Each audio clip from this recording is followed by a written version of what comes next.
오늘 말씀 게으름이라는 제목으로 로마서 12장 11절 말씀을 가지고 함께 살펴보려고 합니다. 여러분, 게으름 지긋지긋하죠? 별로 안 지긋해요? 나랑 별로 상관없는 이야기인가요? 자, 오늘 말씀이 앞서서 우리 친구들과 함께 또 재미있는 또 퀴즈쇼를 한번 하도록 하겠습니다. 자, 오늘은 너 혹시 지금 유튜브로 참여하는 친구들도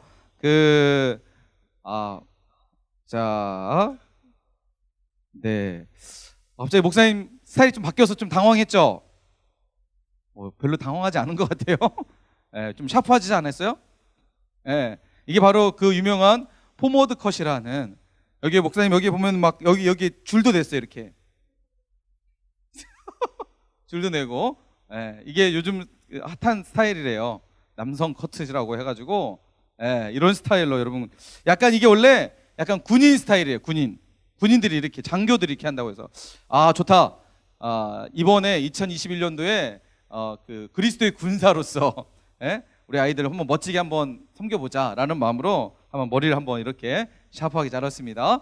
자, 우리 지금 온라인으로 참여하는 친구들 출석 체크합니다. 우리 온라인 참여 친구들도 매당님 몇 반 누구입니다, 출석 체크합니다라고 이렇게 댓글 달아주시면 되겠습니다. 그리고 온라인으로 참여하는 친구들도 목사님 지금 문제 낼 거니까 맞히는 친구, 아는 친구들은 정답을 적어주시면 나중에 추첨을 통해서 또 선물 드리도록 하겠습니다. 자, 우리 친구들, 자, 눈을 크게 뜨고 문제는요, 초성 퀴즈. 초성이 뭔지 알아요? 뭐 기역, 니은, 디귿 이렇게 해가지고 그것을 조화시켜서 문제를 맞히는 거예요. 자, 초성 퀴즈입니다. 자, 다음 문제는 무엇일까요? 자, 초성 맞춰보세요. 자, 맞히는 사람에게 자, 문화상품권 드립니다. 자, 첫 번째 문제. 저기 우리 그 태희가 빨랐어. 태희. 정답은요? 뭐라고요? 로마서. 정답입니다. 로마서. 박수. 어떻게 알았지? 여기 지금 노마사라고 한 친구 있는데, 자, 좋아요. 하람이도 노마사라고 했네. 좋아요. 자, 두 번째 문제 갑니다. 두 번째 문제. 자, 정답 맞힌 친구는 좀 이따 예배 끝나고 오시면 이제 선물 드릴게요. 자, 두 번째 문제. 좀 난이도가 이제 중입니다. 난이도 중. 자, 뭘까요? 자, 정답을 외치. 자, 정답을 외쳐. 자, 정답은요? 정답하고 손 들어봐. 정답하고. 자, 1학년 기회. 재현이가 빨랐어. 재현 정답은요? 임동채 목사님. 정답입니다. 역시 우리 재현이. 문상 받으러 나오세요. 좀 이따가요. 네, 좀 이따가. 자, 2학년 맞췄고 1학년 맞고 3학년 한번 기회 드릴게요. 3학년. 자, 난이도가 중상이에요. 잘 보세요. 난이도 중상. 자, 여기 김메이플은 누구야? 김메이플, 유하린, 유채린 출석했어요. 유하린 출석. 좋아요. 자, 갑니다. 3학년 친구들 잘 보세요. 자, 정답! 조하은이 사랑의 교회 중등부. 정답. 어떻게 알았지? 좀 이따 선물 드릴게요. 자, 이게 하늘꿀벌님. 자, 문서연님. 문서연님 여기 계시잖아요. 네, 올려주고 계시네요. 자, 이번에는요, 유튜브 참여하는 친구들에게만 문제를 내도록 하겠습니다. 유튜브 참여하는 친구들, 가장 먼저 맞히는 친구에게 선물을 드리도록 하겠습니다. 지난주에도 맞히는 친구에게 목사님이 편의점 이용권 이렇게 보내줬어요. 이번 주에도 맞히는 친구에게 보내도록 하겠습니다. 자, 2학년 11반 김영광 출석했습니다. 자, 우리 그 유튜브 참여하는 친구들에게만 문제 한번 내볼게요. 우리 친구들 조용히 있어야 돼요. 자, 알아도 조용히 있어야 돼요. 자, 유튜브 친구들 문제 나갑니다. 자, 뭘 것 같아요? 저게 뭐야? 기역, 이응, 리을. 정답! 조하은 탈락. 배이름. 뽕소변 누구야? 뽕소변. 박하은. 막 올라오는데. 자, 석현스키 어디 있어? 석현스키 올리지 않았어. 저기 석현스키. 자, 좋아요. 네. 막 올리고 있는데 지금 보니까 여기 여기 있는 애들 말고 여기 없는 친구들 중에서, 자, 목사님이 뽑아서 드려갈게요. 박종생은 누구야? 박종생? 여기 있어요? 없어요? 지금 보니까 이하람, 하람이 여기 있지. 하람이 없어요? 하람이가 제일 빨랐나요? 뽕소변 누구야? 저기 뭐야? 자, 석현스키도 있고 정은빈도 있고 이하람 친구 없죠? 야, 이하람 친구에게 선물을 들어가겠습니다. 정답은요, 게으름이었습니다. 게으름. 자, 오늘 말씀의 주제이죠, 게으름. 자, 여러분과 함께 이 게으름에 대해서 함께 오늘 말씀 살펴보려고 합니다. 게으름. 영상의 그 영상에서 목사님 잠깐 설교 시작하기 전에 영상을 봤죠? 그림이 뭐였죠? 누가 그렸죠? 누가 그린 그림이에요? 제목이 뭐였어요? 이 그림의 제목이 뭐였어요? 7가지 죄악. 야, 거기까지 좋아요. 맞아요. 자, 이게 누가 그랬냐면 히에로니무스 보스라는 이 화가가 그린 그림이래요. 근데 이 사람은요, 우리가 잘 아는 레오나르도 다빈치 알죠? 다빈치와 동시대 인물이에요. 같은 미술 활동을 했던 사람이라는 거예요. 근데 이 사람이 어떤 그림이냐고 그랬냐면 7가지 죄악과 종말이라는 제목으로 탁자의 그림을 그려놨어요. 이렇게 보면은 여기 보시면 가운데 탁자에 7가지의 그림이 있는데, 이게 성경에서 이야기하는, 성경을 압축해서 7가지 죄악을 얘기한다면 이 사람이 이렇게 7가지의 죄악을 그렸고, 그 다음에 위에 4가지 그림 있죠. 이 4가지 그림은 인간이 죽는 과정. 그래서 맨 왼쪽 위에 있는 것은 죽음, 지금 임종을 앞두고 있는 사람. 그 다음에 그 임종 옆에 심판이 있고, 밑에 뭐 이렇게 그 종말을 다루고 있는 그림이라고 합니다. 근데 이 그림이 오늘 여러분께 목사님 소개하려고 하는 것은 왜냐면 이 그림의 한 그림 때문에 그래요. 어떤 그림일까요?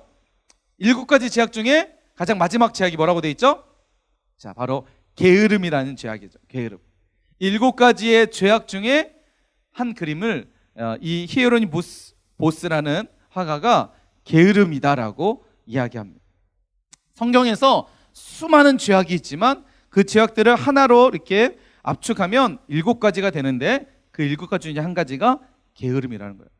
여러분, 게으름이 죄라는 거 여러분 인정하시나요? 아멘. 아멘. 근데 여러분, 우리 삶 가운데 게으름, 여러분 어때요? 벗어날 수 있어요? 못 벗어나요? 쉽지 않죠? 자, 그런데 이 그림에 독특한 또 한 그림이 있어요. 그 그림 뭐냐면 이 그림의 가운데 그림이에요. 자, 그 뒷부분만 보여드릴게요. 자, 이 그림에 보면 이 가운데 그림 뭐처럼 어떤 것처럼 보여요? 원형 탁자의 가운데가 무슨 뭘로 보여요? 무슨 모양으로 보여요? 자, 이 그림은, 가운데 있는 그림은요, 자, 보세요. 가까이서 볼게요. 눈처럼 보여요. 눈의 모습으로 이 화가가 그리게 됩니다. 그 가운데 그림은 무슨 그림 같아요? 예수님의 형상이 있는 그림이에요. 예수님의 지금 오른손은 왼쪽 옆구리, 창자국을 찔린 옆구리에 손을 지금 대고 있고, 손에서는 이렇게 하는 모습이 이 그림이에요. 근데 그 그림 밑에 글씨를 적어놨어요. 그 글씨 뭐냐면 조심하라, 조심하라, 하나님께서 지켜보신다. 히에로니무스 보스라는 이 화가가 7가지 대죄악을, 성경에서 말하는 7가지 죄악을 딱 그린 다음에 그 그림 중앙에 예수님의 모습과 눈의 형태의 그림을 해놓고 글을 쓰는데, 조심하라, 조심하라, 하나님께서 지켜보신다. 죄의 결과는 4가지의 형태의 종말, 죽음을 얘기하죠. 죽음으로 끝나는 것이 아니라 죽음 후에는 심판이 있고, 그 심판을 통해서 어떤 자들은 영원한 하나님 나라에 들어가지만 또 어떤 자들은 영원한 형벌에 처하게 된다는 이 성경적 그 내용을 가지고 이 보스라는 화가가 그린 내용입니다. 오늘 여러분과 함께 이 게으름에 대해서 함께 살펴보려고 합니다. 이 화가조차도 성경에서 이렇게 게으름에 대한 것을 죄라고 얘기할 정도로 우리 삶 가운데 게으름은 뗄래야 뗄 수 없는 그런 관계 속에 있을 거라 생각이 됩니다. 자, 오늘 우리가 읽었던 말씀 보겠습니다. 로마서 12장 11절 말씀에 보니까 이렇게 사도 바울이 이야기합니다. 부지런하여 뭐 하지 말고요? 뭐 하지 말라고요? 게으르지 말고 열심을 품고 주를 섬기라 라고 말씀하고 있습니다. 자, 이 게으름의 문제는 사실 오늘 우리만의 문제는 아닌 것 같아요. 그죠?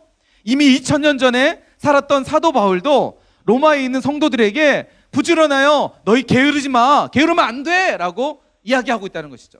그러니까 오늘 우리만 듣는 이야기가 아니라 2000년 전에도 이 게으름의 문제는 성도들 안에 심각한 문제였고, 사람들 안에 게으름의 문제는 고민하고 근심하고 때로는 그런 부분들을 가지고 이야기했던 내용이라는 것을 알 수 있습니다.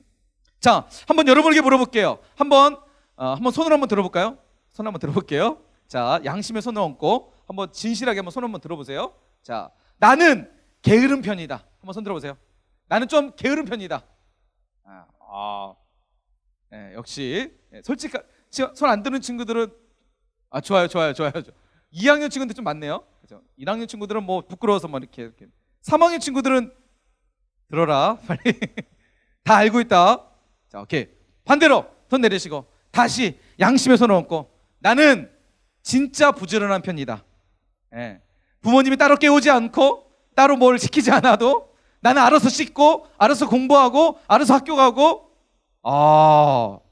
좋아요. 손 내려보세요. 자, 솔직히 한번 다시 양심의 손을 얹고 나는 부모님께 잔소리를 많이 듣는다. 한번 손 들어보세요. 잔소리 많이 듣는다. 부모님께 숙제했니? 공부했니? 씻었니? 밥 먹었니? 많이 듣는다. 손 내려보세요. 나는 부모님께 칭찬과 격려와 너는 왜 이렇게 부지런하니? 이런 이야기를 많이 듣는다. 자, 여러분 부모님이 보고 있습니다 지금. 자, 문서연 엄마가 보고 있다. 자, 손 내리시고요. 자, 우리 지금 유튜브에 참여하는 친구들도 지금 분명 부모님과 같이 이렇게 참여하는 친구들이 있을 거예요. 부모님 한번 우리 친구의 얼굴을 봐주시기 바라겠습니다. 우리 아이가 정말 부지런한지 게으른지 보셨으면 좋겠습니다. 여러분 목사님 어떨 것 같아요? 목사님 부지런할 것 같아요? 게으를 것 같아요? 자, 너무 대놓고 얘기하는 거 아니니? 근데 목사님인데 체면이 있지. 반반 양념 반 후라이 반도 아니고 무슨 반반이야. 목사님 솔직히 얘기하면 목사님 좀 게을러요. 전혀 그렇게 좋아요. 그런 반응 전혀 그렇지 않을 것 같은데. 목사님 좀 솔직히 좀 게으른 편인데 정말 부지런하려고 몸부림하고 노력하고 있어요. 사실 어렸을 때 막 그 목사님 그 형제가 사형제였거든요. 사형제 목사님 막내였어요. 막내인데 그 막내가 가지고 있는 스트레스가 있어요, 여러분. 여러분 혹시 막내 손 들어보세요. 다 우리 집에 막내다. 손 들어보세요. 목사님 마음 좀 이해하시는 친구들이 있을 거예요. 막내만 가지고 있는. 그렇지, 우리 유라 같은 경우에는 위에 언니들만 3명 있어. 막내야. 목사님은 위에 형들만 3명 있어. 막내야. 왜 이렇게 그 형들이나 누나들은 언니들은 뭘 이렇게 시키는지 모르겠어요. 자꾸 시켜. 너무 싫어. 물 떠와라, 밥 차려라. 이정은 웃지 마. 너 형이잖아, 너. 자, 형들 첫째들은 좀 반성하세요. 자, 첫째들보단 둘째, 혹시 3남매거나 삼형제거나 세자매거나 이런 셋 이상 되는 사람들은 둘째가 꼭 문제야, 둘째. 그런데 둘만 있다 그러면 첫째가 문제. 그런 경우들이 있어요. 자, 어쨌든 막내다 보니까 항상 피해의식, 이게 되게 많아요. 피해의식. 나는 항상 좀 이렇게 제외되고 이런 게 되게 많아가지고 어렸을 때 보면 솔직히 좀 정말 많이 귀찮아했어요. 특히 제일 귀찮은 게 씻는 거. 목사님 이게 얘기하면 안 되는데 보면 볼 수도 있어요. 목사님 둘째가 그렇게 씻는 걸 싫어해요. 징글징글해요. 가까이서 머리 자, 옆에 있는 사람 머리 한번 냄새 맡아보세요. 씻었는지 안 씻었는지. 자, 빨리. 마스크 썼으니까 맡지 마시고요. 자, 옆에 머릿결만 봐도 이 사람이 지금 그것만 보더라도 이 사람이 게으른지 부지런한지 알 수 있어요. 자, 목사님 솔직히 좀 게으른 편인데 솔직히 게을러서 목사님이 가지고 있는 그 부분 중에 한 가지가 정말 부지런하겠다는 마음들 가지고 정말 부단히 노력하고 있어요. 좀 이따가 목사님이 얘기하려고 한 부분이기도 하지만 미리 얘기할게요. 목사님이 집에서 요즘 코로나 시대 때문에 아이들하고 같이 집에서 보내는 시간이 너무 많다 보니까 집에서 너무나 좀 게을러지는 부분들이 정말 많이 있더라고요. 그래서 우리 아이들과 함께 목사님이 딱 정해놓은 룰이 있어요. 우리 집에서는 딱 정해놓은 룰이 있어요. 먼저 목사님이 게을러지니까 집안 환경부터 싹 바꿔버렸어요. 집에 있는 TV, 거실에 원래 TV가 있었는데 TV를 안방으로 딱 들어가고, 안방에는 TV와 침대밖에 없고, 원래는 예전에는 뭐 그 컴퓨터하고 뭐 공부할 수 있는 것들을 이렇게 방에다 넣어놨는데 지금은 다 거실에다 빼놨어요.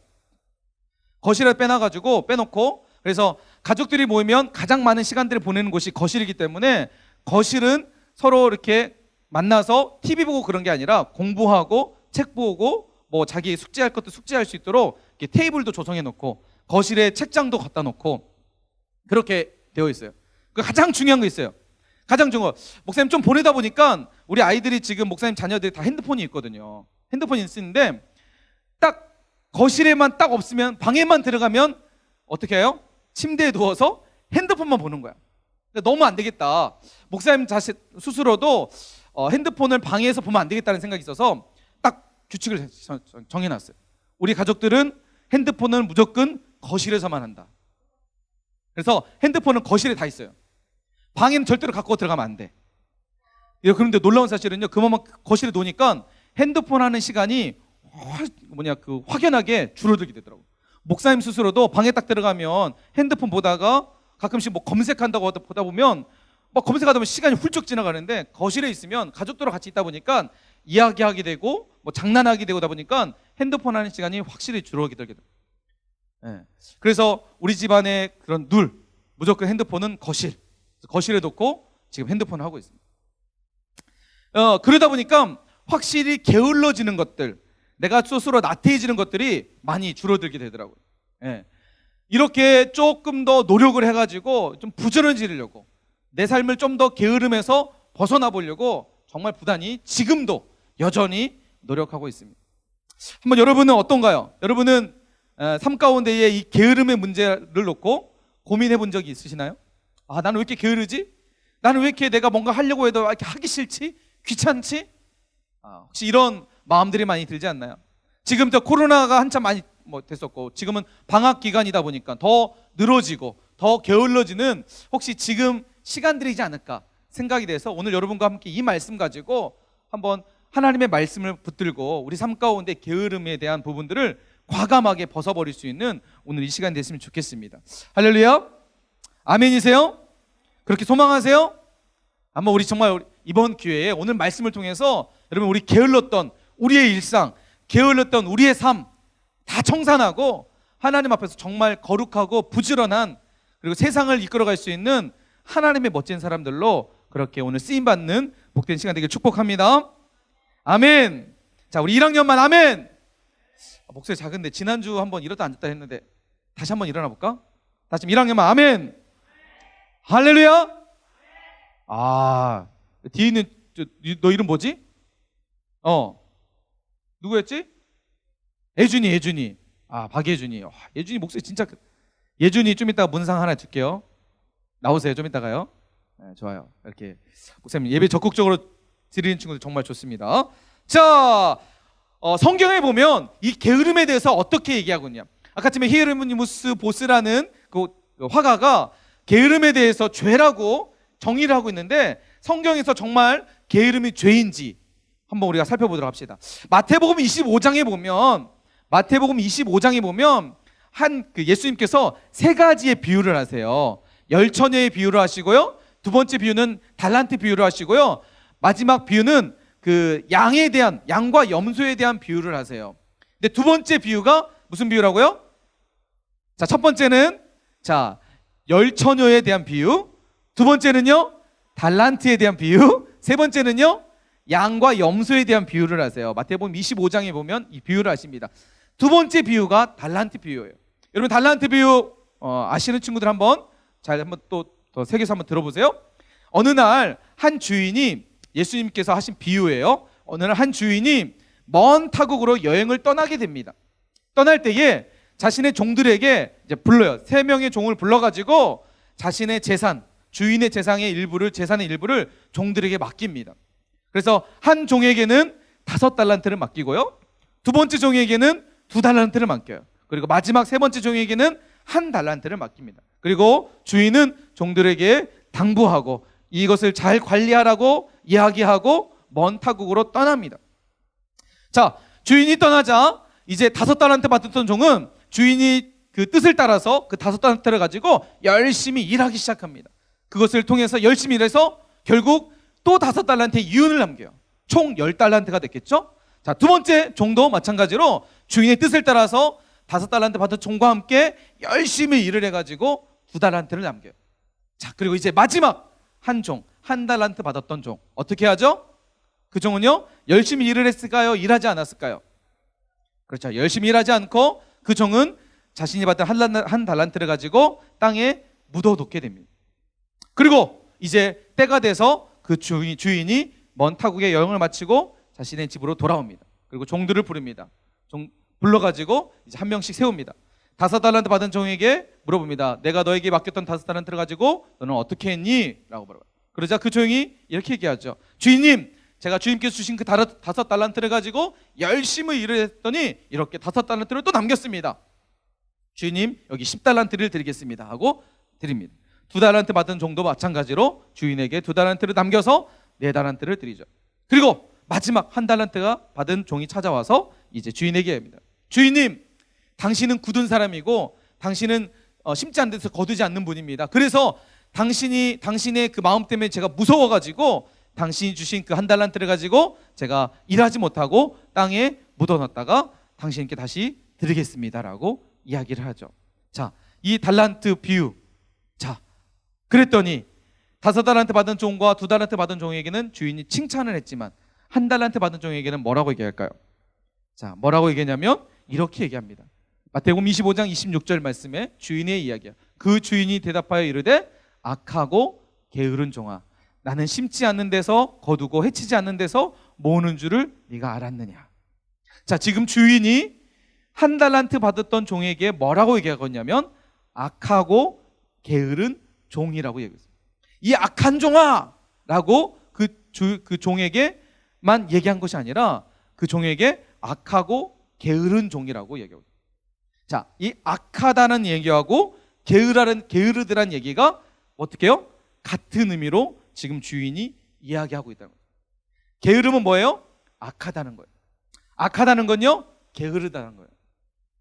여러분, 이 종이 그 1달란트 받았던 종이 그냥 1달란트 받아서 놀고 먹고 했을까요? 아니에요. 그 정도 먹고 살기 위해서 나름대로 일을 했을 거예요. 그런데 주인은 뭐라고 했냐면 악하고 게으른 종이라고 말하고 있다고 했어요.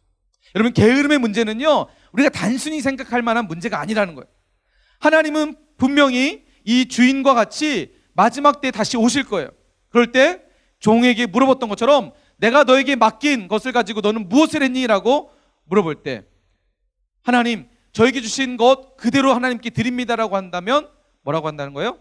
악하고 게으른 종이에요. 너는 게을렀다라고 평가하신다는 것이죠. 자, 오늘 말씀으로 다시 한번 넘어가 봅시다. 로마서 말씀에서 사도 바울이 부지런하여 게으르지 말라고 얘기하고 있어요. 자, 이런 관점에서 분명 이야기하고 있는 것으로 볼 수 있습니다. 그러니까 게으름은 단순한 문제가 아니라 죄이기 때문에, 게으름은 악한 것이기 때문에 사도 바울이 이야기하고 있는 거예요. 자, 먼저 우리가 오늘 읽었던 로마서 12장 11절 말씀을 이해하기 위해서는요, 로마서 전체를 좀 이해할 필요가 있어요. 여러분 그냥 들으세요. 여러분 그냥 이건 깊게 들지 않아도 괜찮은 말씀인데, 괜찮은 건데, 로마서의 전체적인 구조가 이렇다는 것만 알고 있으면 돼요. 자, 로마서라는 우리가 읽었던 로마서는요, 사도 바울이 로마에 있는 성도들에게 편지를 쓴 내용이에요. 자, 근데 편지에는 크게 두 분류로, 그러니까 두 부분으로 이렇게 구분이 돼요. 1장과 11장까지는 총 로마서는 16장까지 되어 있는데 1장과 11장까지는 하나님께서 우리에게 주신 구원, 하나님이 어떻게 우리에게 구원을 주셨는지, 우리가 받은 이 구원이 어떤 의미가 있는지, 하나님이 이 구원을 주시기 위해서 어떤 일을 하셨는지, 예수 그리스도를 통해서 우리가 어떻게 구원을 얻게 되었는지, 구원에 대한 이야기를 해주고 계십니다. 거기에 기록되어 있는 거죠. 그리고 오늘 우리가 읽었던 12장부터 16장까지는, 자, 12장 1절 말씀에 보면 뭐라고 되어 있냐면 그러므로라고 되어 있어요. 12장 1절 보면 그러므로로 시작해요. 그러니까 11장까지 구원을 베푸신 그 하나님의 은혜에 따라서 이제 너희는 구원받은 자로서 어떻게 살아야 된다, 좀 더 실천적인 이제 메시지를 적고 있다는 거죠. 1장부터 11장까지는 하나님께서 우리에게 주신 구원을 기록하고 있다면 12장부터 16장까지는 구원받은 성도가 살아야 될 삶에 대한 구체적인 실천 내용들을 적어주고 있습니다. 자, 그러니까 오늘 우리가 읽었던 그 로마서 12장 11절은 어디에 속한 거예요? 어디에 속하는 거예요? 구원받은 교리에 대한 속한 걸까요? 아니면 실천, 구원받은 성도로서 어떻게 살아야 될 것인가에 대한 내용을 다루고 있을까요? 1번이에요, 2번이에요? 자, 다시 설명드릴게요. 로마서의 전체적인 구조는요. 자, 반응이 없어서. 자, 1번이에요, 2번이에요? 2번이죠. 그죠? 12장이잖아요. 12장에 속했잖아요. 12장이 있기 때문에 구원받은 자, 구원받은 성도가, 크리스찬들이 세상에서 어떻게 살아야 되냐에 대해서 이야기하고 있는 거예요. 자, 어떻게 살아야 될까? 자, 12장 1절부터 2절 말씀해 보면 이렇게 기록이 됩니다. 좀 전에 목사님 얘기했죠? 12장 1절 첫 번째 단어가 그러므로 라고 되어 있어요. 자, 11장까지 내용을 딱 종합해가지고 그러므로 형제들아, 내가 하나님의 모든 자비하심으로 너희를 권하노니 너희 몸을 하나님이 기뻐하시는 거룩한 산 제물로 드리라. 이는 너희가 드릴 뭐라고요? 뭐라고요? 따라서 합시다. 영적 예배다. 다 영적 예배. 자, 성도의 삶에 있어서 사도 바울이 구원받은 성도에게 있어서 가장 첫 번째로 이야기하는 내용이 뭐냐면 예배라는 거예요. 예배. 네. 성도에게 있어서 구원받은 성도가 하나님께서 예수 그리스도를 통해서 우리 가운데 구원을 베풀어 주셨는데 그 구원을 받은 성도는 가장 첫 번째 뭐가 중요하다고요? 예배가 중요하다고 말씀하셨어요. 예배가 중요하다. 그러므로 너희 몸을 하나님이 기뻐하시는 거룩한 산 제물로 드리라. 이는 너희가 드릴 영적 예배니라. 자, 너희는 이 세대를 본받지 말고 하나님이 오직 마음을 새롭게 함으로 변화를 받아 하나님의 선하시고 기뻐하시고 온전하신 뜻이 무엇인지 분별하도록 하라.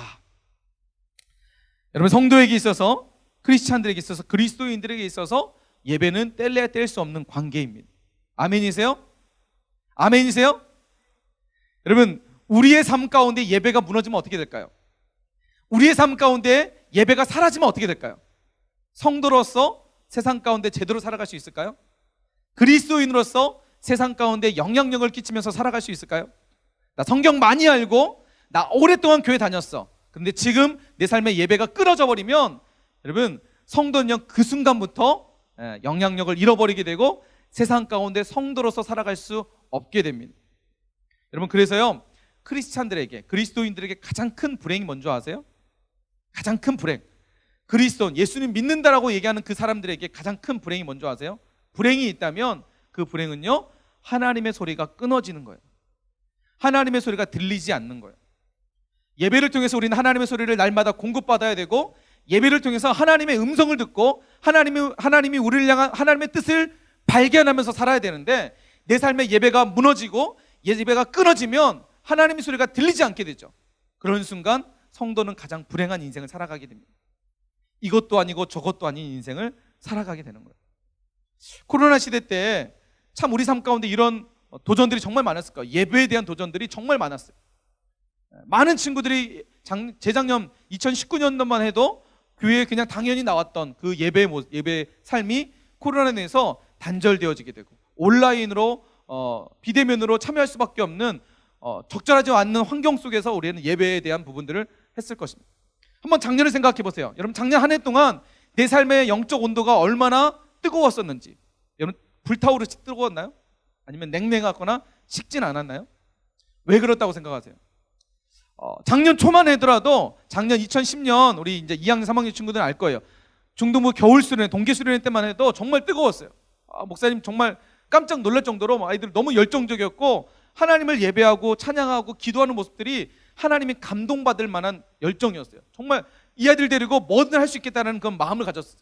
그런데 2월달, 3월달 되면서 코로나가 본격적으로 이 대륙을 이제 넘어오면서 우리 안에 예배의 단절, 말씀의 단절, 삶의 그 어떤 교회 생활의 단절, 이런 것들이 자꾸만 생기면서 우리 안에 나태해지고 게을러지는 우리의 자신들을 발견하지 않았을까 생각이 됩니다.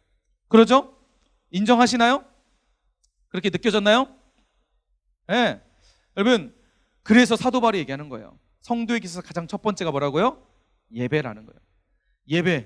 예배가 우리 삶 가운데 무너지고 예배가 우리 삶 가운데 끊어지면 하나님의 소리가 들을 수 없는 거예요.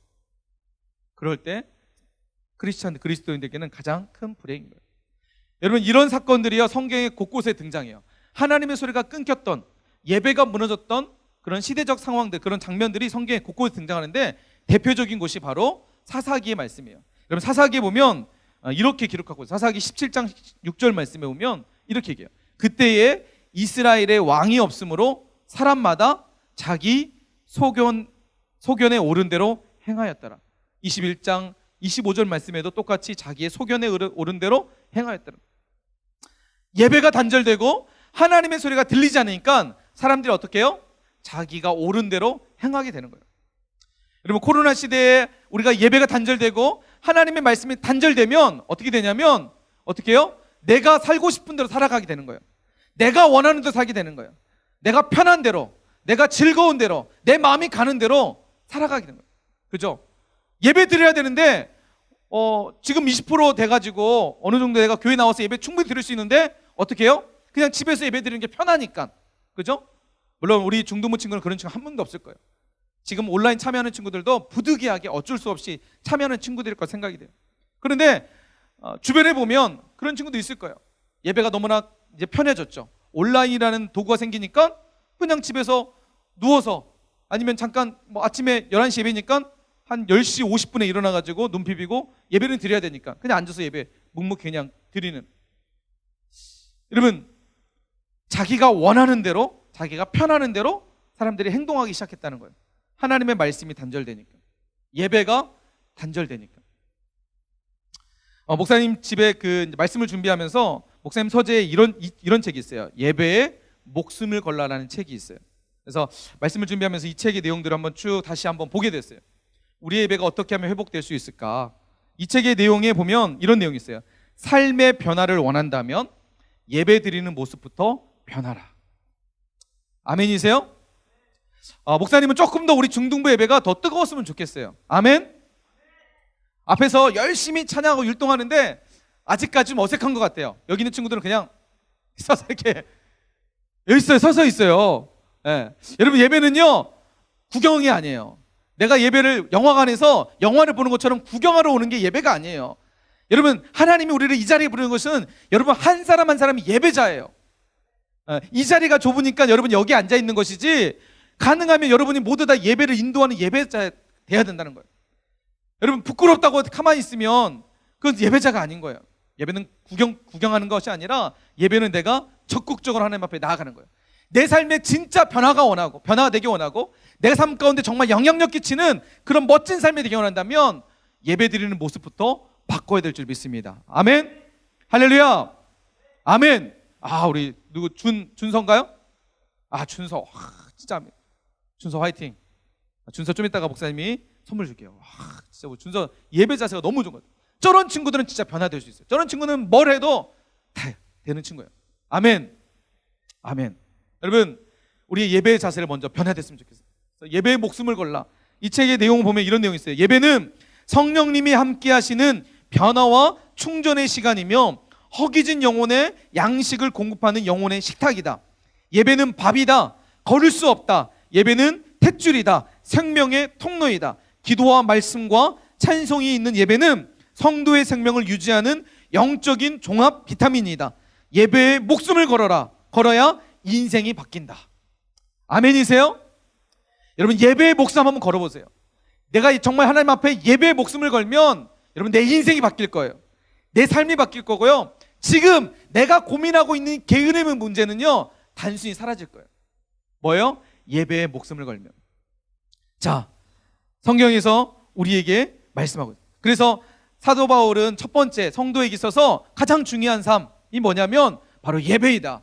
예배에 목숨을 걸어야 된다. 너희는 이 세대를 본받지 말아야 돼. 사람들은 편리한 거, 가볍고 쉬운 걸 찾아가지만 때로는 불편할지라도, 때로는 어렵고 어색할지라도 하나님 앞에 세대를 본받지 않고 마음을 새롭게 함으로 하나님이 기뻐하시는 것을 쫓아 살아가는 인생이 돼야 된다. 그게 바로 예배자의 삶이다. 로마서 12장 1절에서 2절 말씀을 통해서 사도 바울은 그렇게 얘기하고 있어요. 자, 두 번째로 사도 바울이 무엇을 얘기하냐면 사도행전 로마서 12장 3절부터 이제 8절까지 말씀인데 뭐에 대해서 얘기하고 있냐면 그리스도의 몸에 대한 이야기를 하고 있어요. 여러분, 그리스도의 몸, 교회를 얘기하고 있어요.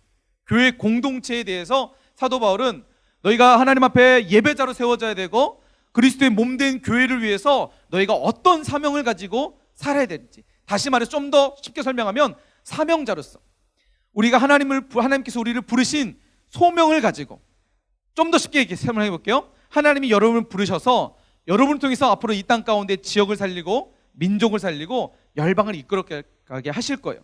그 일들을 위해서 내게 주신 비전, 내게 주신 꿈, 그것을 위해서 너희는 어떻게 살아가야 되는지 사도 바울은 설명하고 있습니다.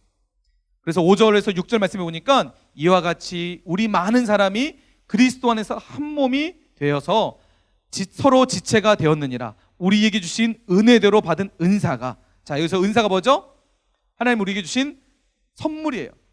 하나님의 교회를 세워가고 이 땅에 하나님 나라를 세워가기 위해서 우리에게 특별하게 주신 재능, 은사, 이것을 얘기하고 있습니다. 각각 다르니 혹 예언이면 믿음의 분수대로. 그래서 쭉쭉쭉쭉 설명하고 8절까지 이런 내용들을 다루고 있습니다. 여러분, 성도로서, 그리스도인으로서, 하나님이 우리를 구원하신 하나님의 자녀로서 우리가 세상 가운데 살아갈 때 그냥 살아가는 것이 아니라 하나님이 주신 꿈, 비전, 교회를 세워가고 하나님 나라를 이 땅 가운데 세워가는데 우리가 더욱더 어떻게 살아야 될지 말씀하고 있다는 것이죠. 그리고 세 번째 말씀이 오늘 우리가 했던 이제 9절부터 12절까지 13절까지 말씀인데, 자, 사도 바울은 이렇게 이제 그 소개를 하고 있어요. 부지런하여 게으르지 말고 열심을 품고 주를 섬기라. 자, 부지런하라, 게으르지 말라. 여러분, 이 이야기는요 단순히 내 삶 가운데 부지런하게 살아야 돼, 게으르면 안 돼 라는 의미가 아니라 앞에 있는 내용이 포함된 내용이에요. 자, 이 말씀은 무슨 말씀이라고요? 이 말씀 어떤 말씀이라고요? 그냥 단순히 부지런하고 게으르지 말라는 말씀이라고요? 아니면 앞에 있는 내용을 다 포함한 말씀이라고요? 1번이 2번이에요? 2번이죠. 자, 앞에 있는 내용이 무슨 내용이었죠? 설명했죠, 목사님이요. 첫 번째는 뭐예요? 예배에 대해서. 사도 바울은 우리가 부지런하여 게으르지 말라고 할 때 첫 번째가 뭐냐면요, 예배에 대해서, 하나님 앞에 드리는 예배에 대해서 우리가 부지런해야 된다는 거예요. 예배에 대해서 게으르면 안 된다는 거예요. 예배에 대해서 열심을 품어야 된다는 거예요. 예배에 대해서 주를 섬기라는 거예요. 두 번째 뭐예요? 두 번째, 그리스도의 몸된 교회를 세우기 위해서 우리에게 주신 은사, 재능, 내 꿈을 위해서 뭐 하는 거예요? 부지런하라는 거예요. 꿈을 위해서 게으르지 말라는 거예요. 꿈을 위해서요 열심히 품으라는 거예요. 그 꿈이 누구를 위해서요? 주를 섬기기 위해서. 여러분, 왜 우리가 부지런해야 된다고요? 왜 게으르면 안 된다고요? 하나님이 우리에게 소명을 주셨기 때문이에요. 우리는 하나님 앞에 예배자이기 때문이에요. 그런데 그런 예배자가, 하나님께서 주신 소명자가 부지런하지 못하고 게으르다면, 나태해져 있다면 여러분, 그게 죄가 아닐 수 없는 거죠. 하나님 앞에 심각하고 큰 죄가 아닐 수 없다는 거예요. 반드시 그것은 죄라는 거예요. 하나님 주신 사명을 내가 가볍게 여기고 함부로 여기고 그것을 내가 함부로 사용하지 않는다는 그 자체가 죄라는 거예요. 본문에서 열심히 품고라는 이 말은요, 성경으로 헬라어 원문에 보면 이런 의미가 있습니다. 프류마티 제온테스라는 단어입니다. 열심히 품고라는 단어가, 우리 한글 성경에 번역할 때 열심히 품고라고 사실 이렇게 번역했지만 이 프류마티 제온테스라는 이 단어를 직역하면 어떻게 해석할 수 있냐면 성령 안에서 끌어올라라. 너희가 부지런하여 게으르지 마라. 그리고 성령 안에서 끌어올라야 된다. 성령 안에서 끌어올라라. 성령이 주시는 힘차고 강한 능력을 받아서 주를 섬겨라. 부지런하여 게으르지 말고 성령님이 너에게 주시는 힘차고 강한 능력을 받아서 주를 섬겨라. 이게 바로 11절의 말씀이에요. 여러분, 왜 우리가 게으른 줄 아세요? 네, 여러분, 왜 게으를까요? 왜 게을러질까요? 왜 게을러질까요? 목표가 없기 때문이에요. 내가 뭔가를 해야 된다는, 내가 해야 될 분명한 목적과 목표를 내가 잃어버렸기 때문이에요. 성도로서 이런 친구들 있을 거예요. 목사님 저 게으르지 않은데요, 저 정말 부지런해요 하는 친구도 있을 거예요. 예, 부지런한 친구도 있어요. 그런데 때로는 하나님의 관점에서 우리가 분주하게 살아가지만 하나님의 시선에서는 그게 게으른 것일 수도 있어요. 하나님의 관점에서 그렇게 평가될 수도 있어요. 한번 생각해 보세요. 어떤 친구는 정말 바쁘대요. 목사님이 예전에 여기 있는 교회 말고 전에 있는 이제 군산에서 사역할 때 일입니다. 한 친구, 청소년 친구였는데 중학교 그때 2학년였던 친구였던 것 같아요. 그 교회에서 이제 그 친구를 목사님이 신방을 해야겠다 해서 그 친구에 전화를 했어요. 전화했더니 그 친구가 집에 있대요. 그래서 집에 있니? 목사님 잠깐 볼 수 있니? 했더니 그 친구가 되게 바쁘대. 자기가 바쁘니? 뭐 하니? 공부하고 있니? 그냥 바쁘대. 그러니? 그래도 목사님 너 신방하고 싶으니까 너 꼭 얼굴 보고 싶다. 목사님 널 위해서 조그마한 선물 준비했는데 좀 이거 전달해주고 싶다. 그랬더니 그 친구가 처음에는 목사님 너무 바빠서 목사님 만날 시간이 없어요 라고 했는데 목사님 선물 준다니까 그래요? 그럼 제가 잠깐 시간 낼게요 하더라고요. 그래서 그럼 어떻게 하니? 목사님 너 잠깐 나올 수 있니? 잠깐 나올 시간도 없대. 그래서 어떻게 했냐면 그러니? 그냥 목사님 네 집 찾아갈게 해서 실질적으로 그 친구의 집에 찾아갔어요. 띵동 띵동 했더니 그 친구가 막 허겁지겁 막 나왔어요. 딱 나와서 나오자마자 문 열어주자마자 갑자기 막 방으로 확 들어가는 거예요. 여러분 좀 이해되세요? 네. 방으로 확 들어가는 거예요. 무슨 일이지? 하고 열어주자마자 목사님 오셨어요. 목사님 근데 그 친구 갑자기 문 열어주자마자 딱 누르자마자 휙 열리잖아요. 자동문이니까요. 그래서 열어주자마자 방으로 확 들어가는 거예요. 그래서 무슨 일이야? 그래서 들어갔죠. 방으로 딱 들었더니 이 친구가 정말 열심히 막 뭘 하더라고요. 바빠 보이더라고요. 컴퓨터 앞에서 막 타다 막 치고 다 보니까 그때 한참 목사님 2014년 5년도였거든요. 그때 한참 놀이 유행이었어요. 놀 뭔지 알죠? 리그 오브 레전드. 그거 하고 있는 거야. 그거 하고 있는데 너무 바쁘다는 거야 자기가. 그러니까 이거 지금 목사님하고 얘기할 시간도 없어. 지금 내가 이거 안 해주면 지금 우리 팀이 지금 막 불리하니까 이거 미쳐 있는 거야. 그래서 목사님 만날 시간 바쁘다는 이유가 다른 게 아니라 게임하는 게 바빠. 이거 한 3시간 4시간째 막 계속 그거만 하고 있는 거야. 목사님 좀 한심해 보이지만 그 친구를 축복해주고 왔어요. 예수 그리스도의 이름으로 사단아 떠나가라. 근데 목사님 이렇게 하진 않았죠. 어떻게 그 친구 대놓고 막 마귀야 떠나가라 할 수 없잖아요. 그죠? 축복기도 막 충분히 해주고 그러니 많이 바빴구나. 얼마나 바빴니? 이거 너 많이 힘들지. 햄버거 사갔는데 햄버거 이거 먹고 그리고 축복해주고 왔는데 여러분 이 친구 자기 나름대로 바쁜 거예요. 그죠? 얼마나 바빠요. 하루에 3시간 4시간 이거 시간 없어요. 네. 목사님 만날 시간조차 없어요. 바쁘니까. 이렇게 바쁜 건가요 여러분? 이게 분주한 걸까요? 여러분 삶 가운데 바쁘다고 하는 친구들이 있어요. 가끔씩 보면 정말 바쁘대요. 근데 삶을 딱 너 뭐 어떻게 하냐 보면은 내용을 보면 별볼이 없는 거야. 정말 내가 하나님 앞에서 바빠야 되는데 하나님 앞에서 내가 부지런해야 되는데 내 삶 때문에 내가 내 삶의 만족과 즐거움을 향해서 우리는 바빠 있지 않나라는 생각들을 하게 됩니다. 여러분 성경에서 얘기하는요 부지런하라는 이야기는요 네 삶의 만족을 위해서 열심히 부지런해 살아가야 된다고 말하지 않고 있다는 거예요. 우리가 부지런해야 하고 게으르지 말아야 될 것은 다른 것이 아니라 하나님을 예배하는 것과 우리에게 주신 그 사명은 꿈을 붙잡고 살아가는 그 삶에 있어서 부지런하고 게으르지 말라는 거예요. 게임하고 유튜브 보고 친구들하고 노래방 가고 PC방 가고 이런 데 바쁜 게 인생이 아니라 그렇게 바쁘게 살라는 것이 아니라 하나님 주신 꿈과 비전을 쫓아가는 삶에 있어서 부지런하고 게으르지 말라고. 이런 목표의식이 없으니까 이런 내 목적과 삶의 방향이 없으니까 내 삶이 자꾸만 게을러지는 거예요. 뭘 해야 될지 모르겠고 어떻게 해야 될지 모르겠고 시간이 있으니까 집에서 더 침대에 더 오랫동안 누워있고 그죠? 할 일 없으니까 핸드폰 가지고 계속해서 유튜브 보거나 게임하거나 여러분 우리가 그렇게 살아가고 있지 않나요?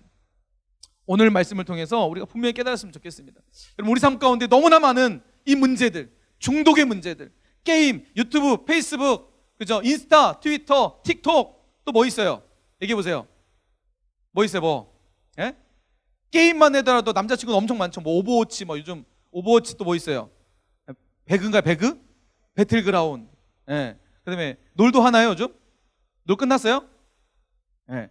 보니까 놀을 이제 핸드폰 모바일 버전으로 나왔더라고요. 미쳤더라고 미쳤어요 애들. 예? 그거 갖고 막 3시간 4시간 솔직히 한번 손 들어보세요. 놀 한다. 야 손 안 들어? 손 안 드는 사람들은 안 하기 때문에 목사님이 다 아이디 찾아서 다 지워도 되죠. 오케이, 좋아요. 배그 손 들어보세요. 배그 한다. 배그 한다. 빨리 손 안. 배그. 자, 하루에 내 3시간 이상 게임한다. 손 들어보세요. 자, 지금 엄마 아빠가 없다고 지금 손 안 대는 거지. 지금 유튜브 참여하고 있는 친구들, 자, 부모님들 체크해 주세요. 하루에 2시간 이상 게임한다. 손 들어보세요. 빨리. 2시간 이상. 자, 우리 지민이만 손 드는 거야? 하진이 손 들고. 너희들 뭐하니? 너희들 게임 안 하니? SNS? 틱톡? 페북? 여기도 뭐하니 너네들? 유튜브 봐 안 봐? 솔직하네. 하루에 유튜브 3시간 이상 본다. 3시간 너무한가요? 3시간 손 드네요. 자, 하루에 2시간 이상 본다. 손 들어보세요. 자, 계속 들어야지. 하루에 1시간 이상 본다. 솔직하게, 여러분, 솔직하게 양심 있게 1시간 이상 본다. 자, 주로 뭐 봐요? 뭐 봐? 넷플릭스? 또 뭐 봐? 성웅이 뭐해? 아빠 보고 있다. 너 지금 네 아빠 보고 있어. 성웅이 너 손 안 들어. 아빠가 지금 계속 되게 불편해하고 있어. 우리 성웅이 지금 핸드폰 안 해? 핸드폰 안 해요? 성웅이 핸드폰 안 해? 해? 그럼 뭐예요? 주로 내가 핸드폰에서 자주 하는 게 뭐예요? 유튜브? 유튜브. 손을 안 들어. 왜? 너 진짜 3학년이라고 이제 가오잡. 자, 여러분, 혹시 우리 삶 가운데 이게 중독이라고 생각하지 않으세요? 하나님 앞에서 우리가 이 부분 가지고 만약에 평가받는다면 우리가 자신 있게 하나님 앞에 이 내용 가지고 설 수 있을까요? 여러분, 여러분에게 있어서 목사님 좀 더 실천적인 이제 말씀을 좀 전해드릴게요. 어떻게 하면 내가 게으름을 극복할 수 있을까? 첫 번째는요, 목사님 말씀하신 성경적 말씀에서는 우리가 분명한 목적의식 갖자. 하나님 주신 사명, 나를 통해서 주신 재능. 여러분, 정말 이 부분이 잘 모른다 그러면 내가 뭘 해야 될지 모르겠고 내 재능이 뭔지 모르는 친구들은요, 여러분 신박하게 하나님 앞에 기도하세요. 하나님, 제가 뭘 해야 될까요? 하나님, 제가 앞으로 어떤 삶을 살아야 될까요? 저에게 꿈이 뭘까요? 하나님께 기도하세요. 기도조차 하지 않고 나 뭐 할지 모르겠어 하는 사람들은요, 잘못된 사람이에요. 기도하세요. 그리고 먼저 가장 중요한 것은요, 매주 드리는 예배에 목숨을 걸으세요.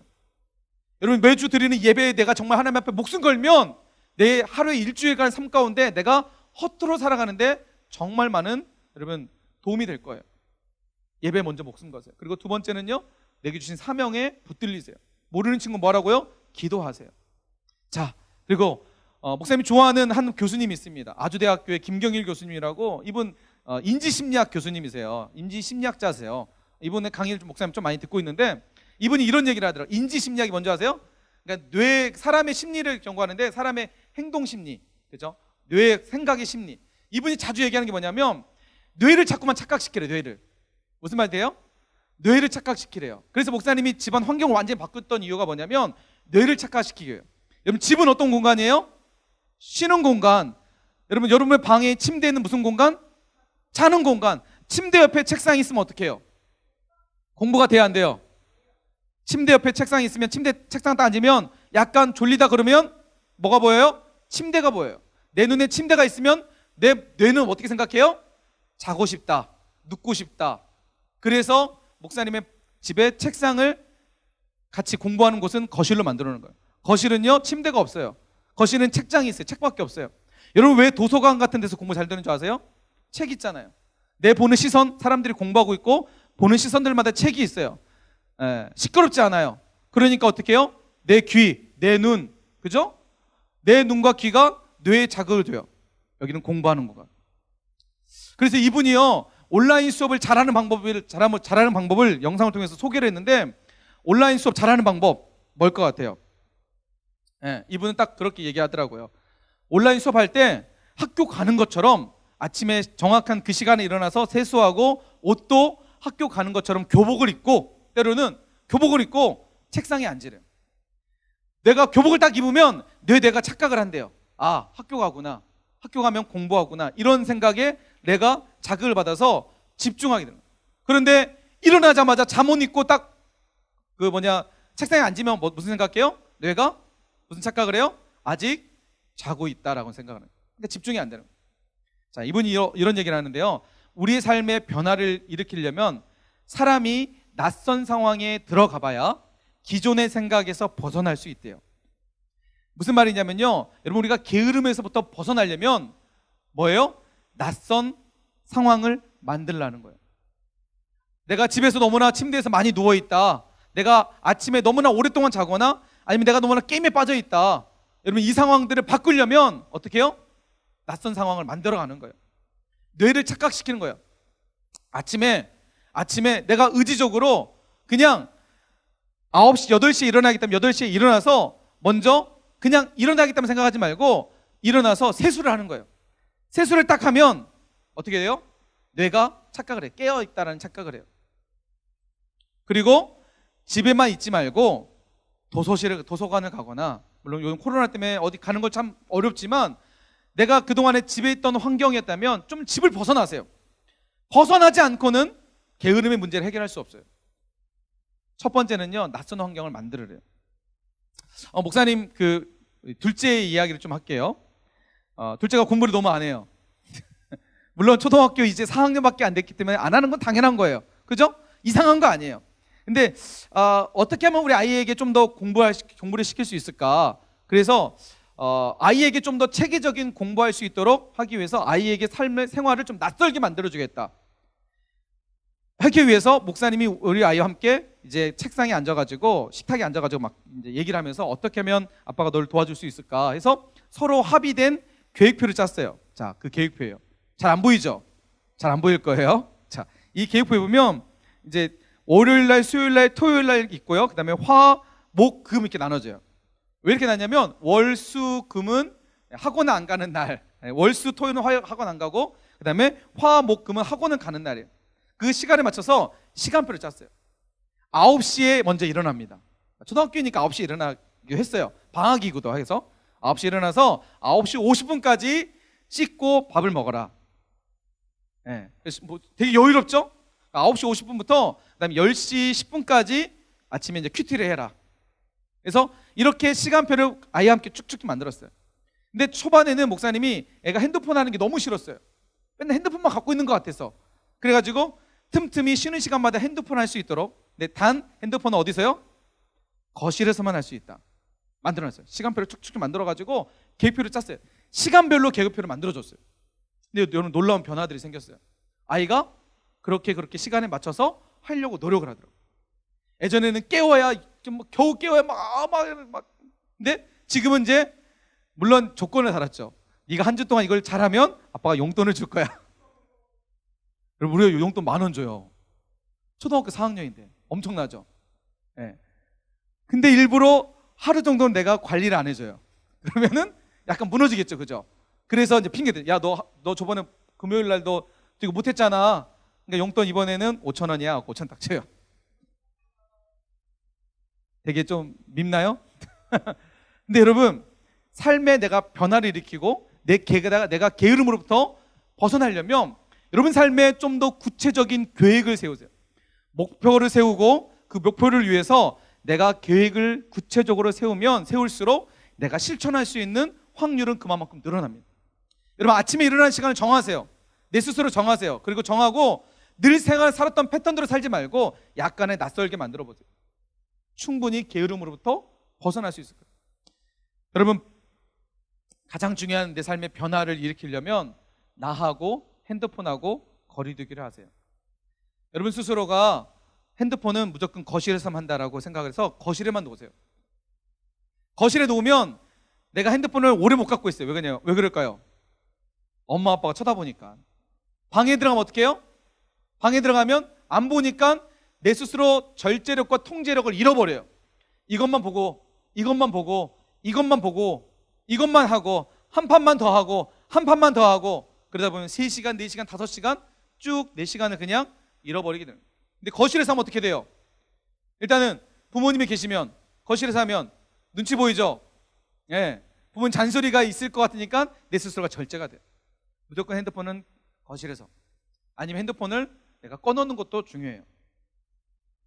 여러분, 오늘 말씀처럼 특별히 오늘 읽었던 마태복음 25장 말씀에 이렇게 말해요. 19절 말씀에 주인이 그 종들에게 달란트를 맡기고 끝난 것이 아니라 오랜 후에 그 종들의 주인이 돌아와서 그들과 결산한다고 말합니다.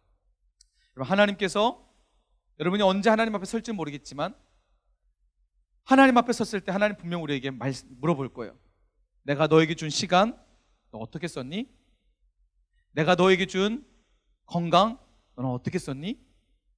내가 너에게 준 물질 너는 어떻게 썼니? 내가 너에게 준 환경, 가족, 친구들, 내가 너에게 준 꿈을 너는 어떻게 썼니? 하나님 분명히 물어보실 거예요. 반드시 물어볼 거예요. 오랜 후에 그 종들의 주인이 돌아와 그들과 결산할세. 여러분 기억하세요. 하나님 반드시 결산할 때가 있을 거예요.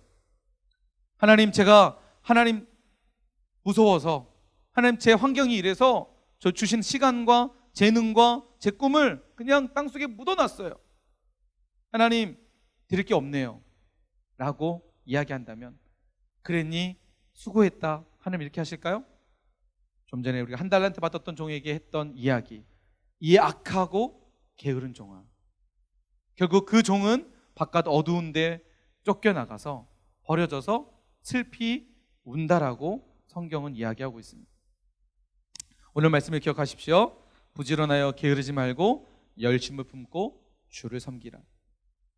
여러분, 주님을 우리가 섬긴다면, 우리의 매 시간 매 순간을 주님을 섬기는 마음으로 살아간다면 우리는 게으름으로부터 벗어날 수 있을 거예요.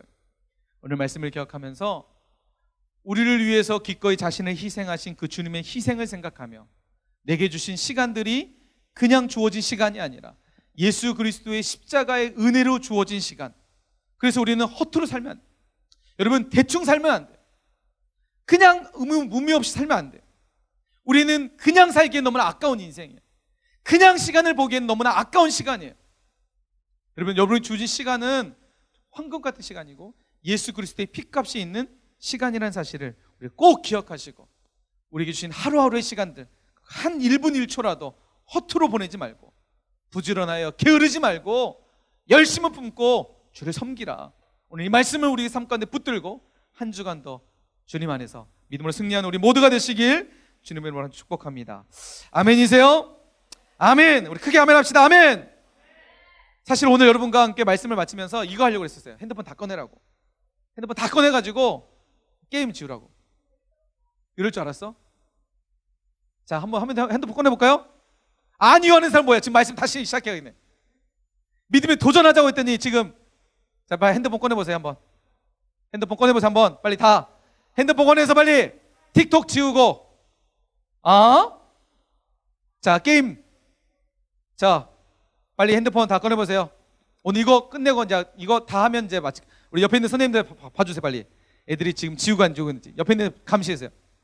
우리 사랑이는 지금 핸드폰이 없으니까 되게 당당하다 너. 자, 옆에 있는 친구들 빨리 핸드폰. 자, 여러분 진짜 우리가 하나님 앞에서 쓰임받는 인생 됩시다. 대충 살지 맙시다. 이것 때문에 내 인생 망치지 맙시다. 이것 때문에, 이까짓 것 때문에 내 인생 허비하지 맙시다. 아멘이세요? 아멘이세요? 목사님도 예전에 핸드폰 게임에 빠졌을 때가 있었어요. 목사님, 예전에, 지금 아니에요. 예전에. 근데 그거 어떻게 뺀 줄 아세요? 과감하게 지웠어요. 여러분, 지우면요 하루 이틀은 내가 무료한 시간들이 생기면 또 하고 싶은 마음이 들어요. 그런데 잘 들으세요. 3일만 지나보세요. 3일만 딱 지나면 그게 내가 언제 이것을 했느냐 마음 자체가 사라져버려요. 3일만 참아보세요. 3일만 금단현상이 일어나요. 참아보세요. 핸드폰 게임 과감하게 지우세요.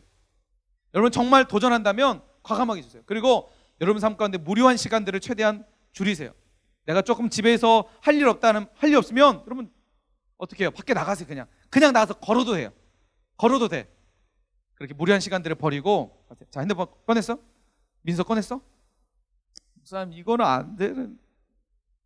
자, 오케이. 목사님 다음 주 한 주간의 시간을 줄게요. 한 주간 동안 정리하세요. 아멘. 자, 온라인 참여하는 친구들, 자, 정리하세요. 자, 부모님들께서 한 주간만 시간 우리 아이들에게 줬으면 좋을 것 같습니다. 여러분이 한 주간 시간 되니까 한 주간 한 주간 정말 마음에 정리하세요. 나 여기에 시간 안 뺏기겠다. 그러면 게으르면 안 돼요. 게으르면 죄요. 아멘.